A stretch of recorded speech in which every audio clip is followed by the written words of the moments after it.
Zee Marathi, चर्चा ही होणारच। चंदगड तालुक्यातील न्हावेल येथील जिद्दी, अभ्यासू आणि बहुजन चळवळीतील सक्रिय सामाजिक कार्यकर्ते अशोक पेडणेकर यांच्या सामाजिक कार्याचा गौरव करण्यात आला। कोल्हापूर येथील समाजभूषण सदानंद डिगे मेमोरियल फाउंडेशनच्या वतीने आयोजित भव्य सोहळ्यात त्यांना अत्यंत प्रतिष्ठेचा समाजरत्न भीम क्रांती पुरस्कार प्रदान करण्यात आला। त्यांच्या या यशामुळे संपूर्ण चंदगड तालुक्यातून अभिमान व्यक्त होतोय। कोल्हापूर इथं पार पडलेल्या या प्रेरणादायी सोहळ्याला विविध क्षेत्रातील दिग्गजांची उपस्थिती लाभली होती।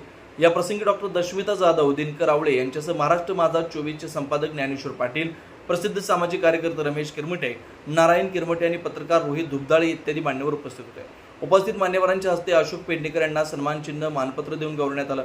अशोक पेडणेकर गेल्या अनेक वर्षापासून ग्रामीण भागात सामाजिक परिवर्तनासाठी झटतायत। समाजात समता आणि बंधुभाव निर्माण करण्यासाठी त्यांनी फुले शाहू आंबेडकर विचारांचा वारसा जोपासलाय। समाजातील शोषित आणि वंचित घटकांच्या न्याय हक्कासाठी त्यांनी नेहमीच पुढाकार घेतलाय। अंधश्रद्धा निर्मूलन समितीचे सक्रिय कार्यकर्ते म्हणून त्यांनी ग्रामीण भागात वैज्ञानिक दृष्टिकोन रुजवण्यासाठी मोलाचं काम केलंय।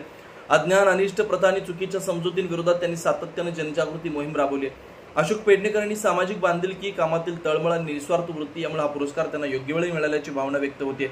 या पुरस्कारामुळे त्यांच्या कार्याला अधिक बळ मिळणार आहे। भविष्यातही त्यांच्या हातून अशीच समाजसेवा घडावी अशी अपेक्षा व्यक्त केली जाते। या सन्मानाबद्दल न्हावेली गावच्या ग्रामस्थांसह चंदगड तालुक्यातील राजकीय, सामाजिक आणि शैक्षणिक क्षेत्रातील व्यक्तींनी त्यांचं अभिनंदन केलंय। त्यांच्यावर कौतुकाचा वर्षाव होतोय। झी मराठीहून ज्ञानेश्वर पाटील, कोल्हापूर।